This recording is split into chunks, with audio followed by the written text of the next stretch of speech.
클래식 인물 열전. 손수연의 팡팡 스토리 클래식.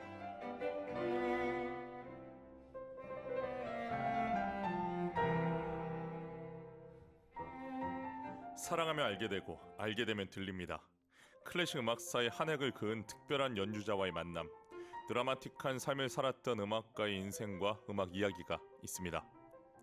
매주 금요일 클래식 연주자들의 영화 같은 인생 이야기를 들려주시는 음악 평론가 손수연 교수님, 안녕하십니까? 안녕하십니까? 한 주 동안 잘 지내셨습니까? 네, 잘 지냈습니다. 어떻게 지내셨습니까? 네, 바쁘게 지냈습니다. 이제 개강이 점차 다가오기 때문에 무거운 마음이 되어서. 네, 아니, 왜 이렇게 개강은 빨리 다가오는 걸까요? 그럼 그러게요. 눈 깜짝할 사이에 또 지나가 버리고 있습니다. 15년째 느끼는 감정입니다. 자, 오늘 팡팡 스토리 클래식 만나볼 주인공, 지난주에 누구라고 얘기해 주신 거 제가 기억하고 있습니다. 얼마 전에 세상을 떠나서 정말 많은 클래식 팬들이 슬퍼하고 안타까워했죠. 네, 맞습니다. 올해 3월에 82살의 나이로 타계한 피아니스트 마우리치오 폴리니입니다. 개인적으로도 아쉬움이 굉장히 컸습니다. 폴리니의 연주를 한국에서 한번 꼭 들었으면 했었는데 결국은 한국과 인연이 별로 없이 끝나버리고 말았습니다. 2022년 5월 또 지난해 4월에 내한 리사이틀이 예정되어 있었는데요. 두 번 다 이분이 이제 한동안 건강이 안 좋았거든요. 그래서 이제 건강상의 이유로 내한이 취소되고, 또 사실은 작년에 내한이 취소되면서 폴리니는 건강상 문제로 여행을 할 수 없기에 너무나 안타깝게 생각한다. 이른 시일 내에 한국 관객분들을 만날 수 있기를 진심으로 바란다라는 서원을 한국 관객한테 보내기도 했는데요. 그 무렵에는 유럽에서 연주들도 많이 취소가 돼가지고 폴리니 연주를 보려고 기대했던 사람들도 실망이 굉장히 컸었기 때문에 건강이 좀 계속 꾸준히 안 좋아졌던 것 같습니다. 그렇군요. 마루치오 폴리니, 정말 많은 피아니스트가 존경 대상 1위로 손꼽는 피아니스트 중에 피아니스트 아닙니까? 네, 그렇습니다. 피아니스트의 전설, 또 아니면 피아노의 황제 이렇게 불리는 피아니스트인데요. 1942년생입니다. 그리고 이탈리아의 아주 유명한 건축가입니다. 아버지가 지노 폴리니 아들로 태어났습니다. 따라서 정말 문화예술적으로는 굉장히 풍부한 환경 속에서 컸다고 할 수 있고요. 그런 어렸을 때 유년의 그런 문화예술적으로 풍부했던 경험들이 정말 그 아버지도 뛰어난 건축가였고 아버지랑 교류했던 사람들이 당시에 이탈리아 또 유럽에서 내노라 하는 예술가, 건축가, 아티스트들이 많았기 때문에 이런 것들이 이제 폴리니의 인생이나 연주에 많이 반영이 되었던 것 같습니다. 폴리니는 5살에 피아노를 시작했다고 합니다. 지난 마르타 아르헤리치 편에서도 제가 말씀을 드렸던 것처럼 아르헤리치가 우승했던 1957년 제네바 국제 콩쿠르에서 2위를 차지했고요. 또 1960년에는 쇼팽 국제 피아노 콩쿠르에서 우승을 거머쥐면서 이제 이름을 알리게 됩니다. 1957년 제네바 국제 콩쿠르 심사위원 분들은 참 극한 직업이었겠네요. 그렇죠. 아레리츠와 이 폴리니, 사람들 얘네들 다 뭘까 이런 생각하지 않았을까 싶습니다. 거기에서 1, 2등을 나눠야 하는 극한 직업. 와, 쇼팽 콩쿠르에서 폴리니가 우승 당시에 큰 화제가 되지 않았습니까? 네, 나이가 18살이었고, 우와. 이 만장일치로 또 우승을 하게 됩니다. 이 만장일치 우승이라는 게 정말 드문 일이죠. 막, 아레리치도 나중에 심사위원으로 가서는 내가 지지하는 연주자가 상을 못하게 됐다니까 기권하고 나가버리고 막 심사위원들이 서로 의견이 굉장히 많이 갈리게 되죠. 그 뛰어난 연주자들을 가려내는 일에 있어서. 네. 근데 이제 그 당시에 심사위원이었던 아르투르 루빈슈타인이 이렇게 말했다고 합니다. 아마 저 소년이 우리 심사위원들보다 더 잘 칠 거다 이렇게 얘기를 했다고 합니다. 정말 이건 널리 알려진 일화인데요. 정말 극찬을 받으면서 쇼팽 콩쿠르에서 우승을 했습니다. 마치 우리 피아니스트 임윤찬과 같은 느낌이었겠군요. 그렇죠. 나이도 비슷하고요. 네네네. 와. 그런데 쇼팽 콩쿠르 우승한 뒤에 한동안 공연 안 했다는 게 사실입니까? 이거 굉장히 뭔가 특이한 행보였던 것 같습니다. 1960년에 바르샤바에서 열린 이제 국제 콩쿠르, 쇼팽 콩쿠르에서 우승을 한 다음에는 네. 사실은 원래 콩쿠르에서 우승을 하면은 정말 여기저기서 러브콜도 굉장히 많이 오고 연주 기회가 많이 오는데 폴리니는 음악적 경험을 좀 더 넓혀야 된다는 이유로 거의 한 1년 반 이상을 공연을 하지 않습니다. 공연하지 않고 그래서 제가 뭐가 문제가 있다, 뭐 은둔자가 됐다 그런 정말 많은 소문이 나돌 정도로 칩거에 들어가게 되는데요. 그 뒤에 이제 1년 반이 지난 다음에 EMI를 통해서 폴란드의 지휘자 폴 클레츠키와 필하모니아 관현악단하고 함께 쇼팽 피아노 협주곡 1번, 그다음에 쇼팽 에튜드 연습곡을 녹음을 하면서 다시 이제 등장을 하게 됩니다. 네. 보통은 지금 말씀하신 대로 쇼팽 콩쿠르 같은 세계적인 콩쿠르에 우승하면은 더 활발하게 활동할 수 있는 그런 기반이 마련이 되고 알려지게 되는데 폴리니 같은 경우에는 조금 좀 행보가 이색적이긴 하네요.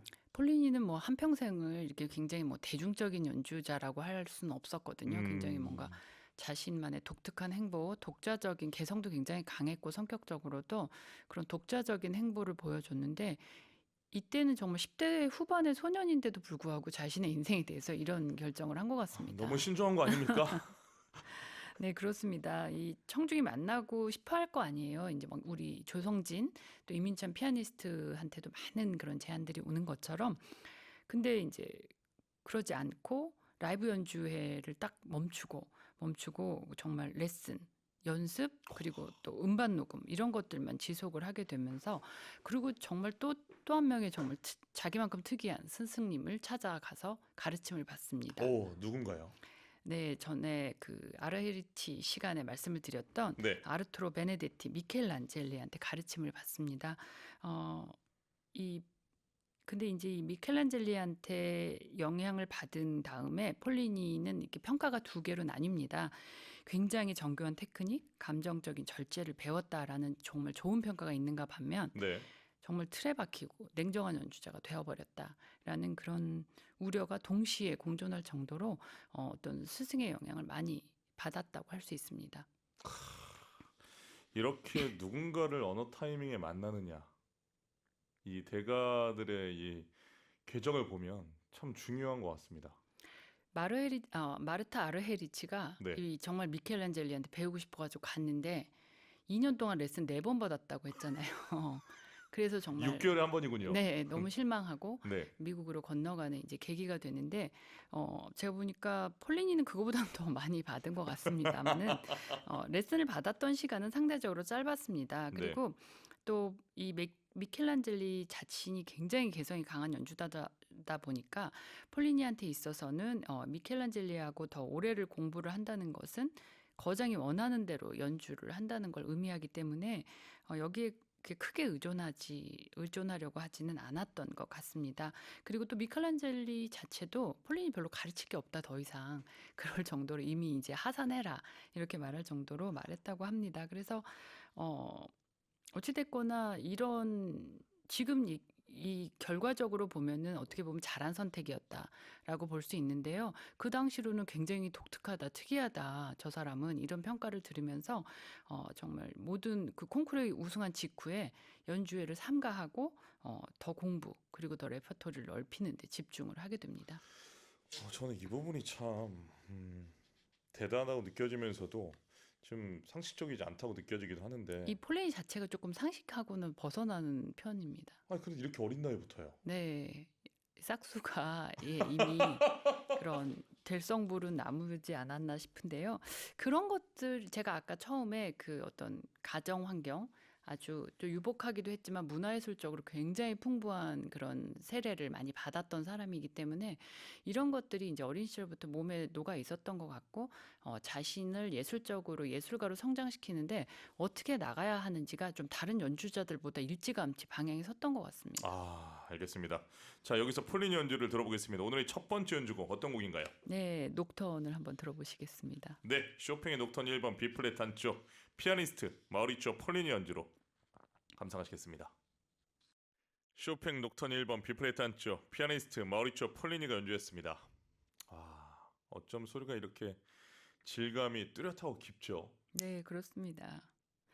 어, 이게 사실 쇼팽이 교과서 폴리니 같은 경우에는 정말 쇼팽하고는 뗄 수 없는 뭐 우승을 하기도 했지만 워낙에 이제 쇼팽 연주에는 모범적인 그런 대가의 소리를 듣고는 있는데 저는 특히 이제 폴리니의 연주를 좋아하는 것이 제가 이제 성악도 그렇고 기악 연주도 그렇고 굉장히 조금은 절제되고 감정이 막 과다하고 과잉되는 연주보다는 좀 절제되고 담백하면서도 굉장히 대담하게 연주하는 것을 좋아하는데 이 폴리니 연주가 그런 것들을 강하게 보여주고 있어서 제가 더 좋아하는 것 같습니다. 감정 표현이 많은 연주자는 별로 안 좋아하세요? 네, 안 좋아합니다, 별로. 그럼 뭐 지난번에 대모나코나 네, 그렇게 흐느적대는 사람들. 농담입니다. 근데 어찌됐거나 이렇게 감정을 막 과다하게 표현하는 연주자들을, 이거 저 개인적인 성격입니다. 근데 안 좋아하고 조금 절제하면서 아주 선명한 터치, 선명한 어떤 들려주는 연주자를 좋아하는데, 폴리니가 그런 면에 있어서는 가장 대표적인 연주자다, 이렇게 말씀을 드릴 수 있어서도 제가 좋아하는 것 같습니다. 저 오늘 하나 배웠습니다. 앞으로 절대로 흐느적거리는 해석을 하지 않도록 네, 하겠습니다. 감정에 빠져서 흐느적거리는 건 별로 좋은 해석이 아니라는 것이 제 개인적인 생각입니다.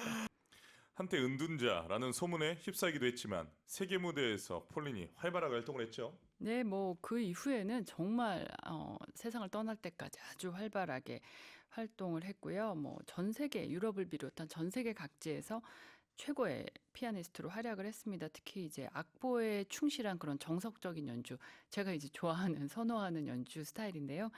쇼팽의 교과서라도 불리고 어떤 그 쇼팽 레퍼토리에서는 아주 강점을 보여주고 있죠. 쇼팽의 교과서라고 불리는 이 폴리니 연주에서 우리 손수영 교수님이 좋아하는 점 좀 더 말씀해 주시죠. 좀 전에 말씀드린 대로 정말 이 악보 안에서 굉장히 대담한 자신만의 해석을 보여주거든요. 근데 그게 대담하다는 게 뭔가 그 새로운 자기의 어떤 것들을 집어넣는다는 게 아니라 이 작곡가가 여기까지 갔을 것이라고 생각을 하면서 그 음악을 거침없이 이제 연주를 했다는 거는 정말 그 음악에 대해서 철저하게 연구했다라는 그런 연주자다, 이렇게 말씀을 드릴 수 있어서 폴리니를 보면은 그런 모습을 굉장히 많이 보이고, 또 자기가 어떤 감정이 막 과다하다든지 낭만적으로 너무 흐르려고 할 때는 절제하는 모습을 보여주는데, 그조차도 저는 굉장히 좋은 모습으로 보이고 있습니다. 교수님 질문이 있습니다. 아니 악보에서 대담하게 충실하다라고 하면은 그럼 과한 거 아닙니까? 네, 그렇지 않습니다. 아니 흐느적거리는 거와 대담한 거의 도대체 구분이 뭡니까? 전혀 다른 이야기입니다. 좀 알려주시죠. 좀 알아야겠습니다. 예, 뭔가 그 낭만주의 미학에서도 그런 어떤 음악 청취에 있어서 굉장히 병적인 청취는 감정에 빠져서 허우적대는 사람, 흐느적대는 사람이라는 이야기가 있었는데요. 대담하다고 제가 말씀을 드린 것은 네. 어떤 음악 해석에 있어서 작곡가의 어떤 그 속내를 더 깊이, 아주 깊은 안쪽까지 들어가는 그런 연주를 이야기를 하고 있다, 이렇게 말씀을 드릴 수 있습니다. 네, 궁금한 게 많지만 방송 중이니 제가 나중에 또 정리해서 말씀드리도록 하겠습니다. 자, 이번에는 어떤 곡 들어볼까요? 네, 오늘 쇼팽을 좀 많이 제가 가져왔습니다. 네. 에튜드를 한번 들어보시는데, 아직 이제 여름에 막바지로 가고 있지 않습니까? 예, 겨울바람 한번 들어보시면 좋을 것 같습니다. 지난주에는 비발디의 이제 가을을 가져오셨는데 네. 이번엔 겨울바람. 더 추워졌습니다. 좋습니다. 바로 들려드립니다. 쇼팽 에튜드 작품으로 25의 10일 겨울바람, 피아니스트 마우리치오 폴리니 연주로 듣겠습니다. 쇼팽 에튜드 작품으로 25의 10일 겨울바람, 피아니스트 마우리치오 폴리니 연주로 감상하셨습니다. 와, 이 폴리니 레퍼토리에 베토벤도 들어가네요. 베토벤은 폴리니하고는 떼어놓을 수 없는 그런, 이렇게 네, 쇼팽을 잘 치는데. 쇼팽을 잘 치면서도, 근데 어떻게 보면 아하. 어떤 그런 쇼팽의 섬세함도 잘 살리지만 폴리니한테 더 잘 맞는 사람은 베토벤이 아닐까? 폴리니 스타일에 그런 생각도 저는 해봅니다. 그래서 이 베토벤의 음악을 향한 베토벤의 자세라든지 어떤 피아노 음악에 있어서의 어떤 펼쳐놓는 그런 음악 세계가 폴리니가 구현하기에는 더 알맞지 않나, 이런 생각도 저는 하게 됩니다. 이게 폴리니가 이탈리아 사람이잖아요. 네, 그렇죠. 그렇기 때문에 솔직히 말씀드리면 저는 이 쇼팽을 잘 친다라는 부분이 처음에 약간 의심이 있었거든요. 과연 이게 맞는 것일까? 왜냐하면 이 성악가로 기준으로 봤을 때는 이탈리아 성악가는 정확한 장점이 있지 않습니까? 네네네. 예, 독일과 프랑스 구분이 딱 되잖아요.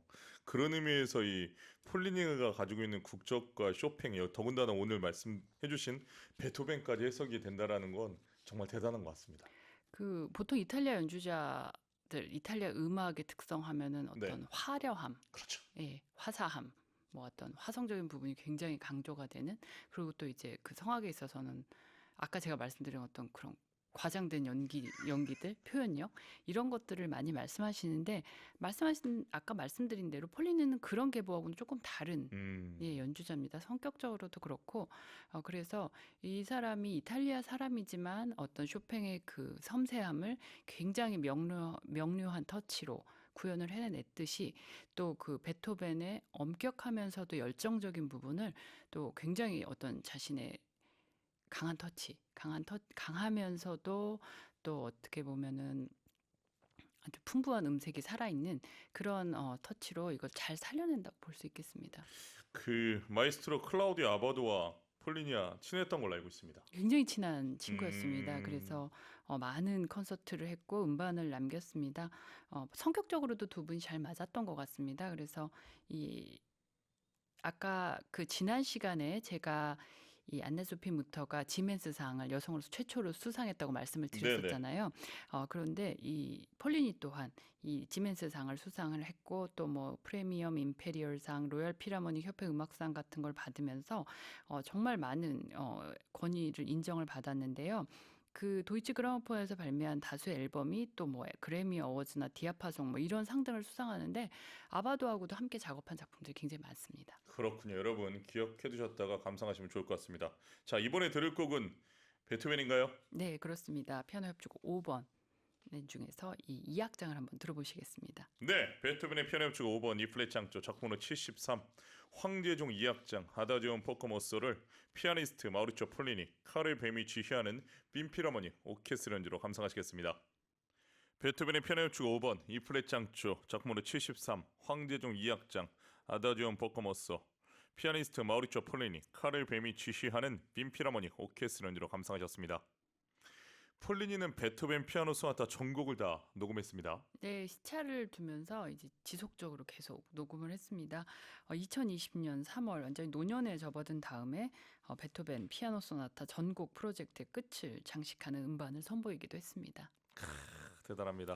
네, 보통 피아니스트들이 이 바흐의 평균율을 피아노의 어떤 구약성서, 또 베토벤의 피아노 소나타를 신약성서라고 이야기하는데요. 네. 이 레퍼토리를 폴리니는 65살에 녹음하기 시작했습니다. 음악적인 생명력은 또 터치에 있다고 보는데요. 폴리니 연주에 있어서 이 굉장히 차가우면서도 빛이 나는 듯한 그런 명료한 터치를 이루는 음색들을 자랑하는데 이런 게 좀 차갑다라는 소리도 듣기도 하지만 베토벤에서는 오히려 이런 힘과 감성이 넘치는 그런 차가움 대신에 그런 연주들을 들려주고 있습니다. 정말 굉장히 이런 나이 들어서 녹음한 음반임에도 불구하고 아주 젊고 싱싱한 베토벤을 들려준다는 평가를 받았습니다. 그 이전의 폴리니와는 다르게 연주할 때 큰 동작을 보여주기도 했습니다. 약간 나이가 든 다음에는 베토벤 소나타를 굉장히 아주 뭐 감정적으로 감정이 드러나게 연주를 하면서 커다란 몸짓도 보여주고 또 뭐 이런 걸 하는데 자기가 굉장히 부끄러워했어요. 그걸 보여주면서도 그러니까 그거에 도취돼서 연주하는 연주자들이 굉장히 많은데 예. 폴리니는 그러니까 이거는 어떻게 보면은 20세기 초반의 연주 스타일을 따라간다고 할까요? 그런 어떤 음악에 도취돼서 감정적인 모습을 보이는 연주 형태를 좀 상당히 되게 부끄러워했거든요. 이러한 폴리니의 어떤 엄격한 지상주의는 이 폴리니가 연주하는 어떤 음악의 영웅적인 면 그리고 낭만적인 이런 거를 그런 음악들하고는 자주 사실은 조금 상충하는 그런 모습을 보여주고 있습니다마는 사실 그거는 어떤 이 사람이 어떤 연주 방법이 잘못됐다기보다는 이 음악적 표현력에 있어서 근본적으로 이제 지성과 감성의 이분법을 한 연주자였기 때문이다. 이런 생각이 듭니다. 자, 지금 분위기를 보니까 교수님 베토벤 얘기를 계속 하시는데 이번 감상곡도 또 베토벤입니까? 네, 그렇습니다. 예상이 틀리지 않는군요. 자, 네, 어떤 곡입니까? 이거는 한번 또 들어주시면 좋을 것 같습니다. 이게 안 들으면 서운할 음악입니다. 네. 발투슈타인입니다. 베토벤의 피아노 소나타 21번 C장조 작품번호 53 발트슈타인 1악장 알레고로 콘 브리오를 피아니스트 마우리cio 폴리니 연주로 감상하시겠습니다. 베토벤의 피아노 소나타 21번 C장조 작품번호 53 발트슈타인 1악장 알레고로 콘 브리오 피아니스트 마우리cio 폴리니 연주로 감상하셨습니다. 마지막으로 마우리cio 폴리니가 지닌 가장 큰 매력 손수영 교수님 어떤 점이라 생각하십니까? 네, 폴리니는 어떤 그런 시류나 어떤 주변 환경에 그렇게 휩쓸리지 않고 자신만의 길을 이제 뚜벅뚜벅 걸어간 연주자라는 점에서 가장 큰 매력이 있다고 생각을 하고요. 또 그런 모습이 반영된 그런 연주 형태, 또 건반의 터치 이런 것들이 아주 매력으로 저한테는 다가오고 있습니다.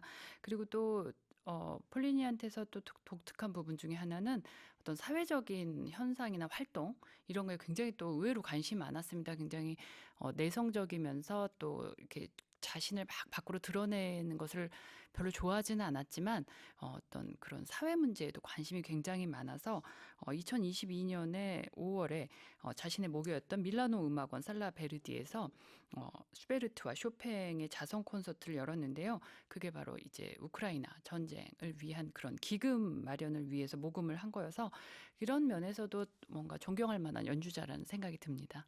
철학적인 부분에 있어서 참 깊은 사람이네요. 네네, 그렇습니다. 자, 다음 주에 만나게 될 음악가 궁금합니다. 누굽니까?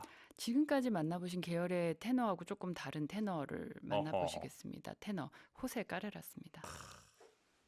드디어 나오는군요. 성악가가 나오면 어찌나 좋아하시는지. 아직도 살아있는 분 아닙니까? 네, 그렇습니다. 와, 알겠습니다. 자, 다음 주 테너 호세 카레라스를 기대하면서 기다리고 있겠습니다. 교수님 한 주 동안 건강하시고 다음 주에 뵙겠습니다. 네, 감사합니다. 오늘 수고 많으셨습니다. 손수연의 팡팡 스토리 클래식 피아니스트 마우리초 폴리니의 인생 스토리로 함께했습니다.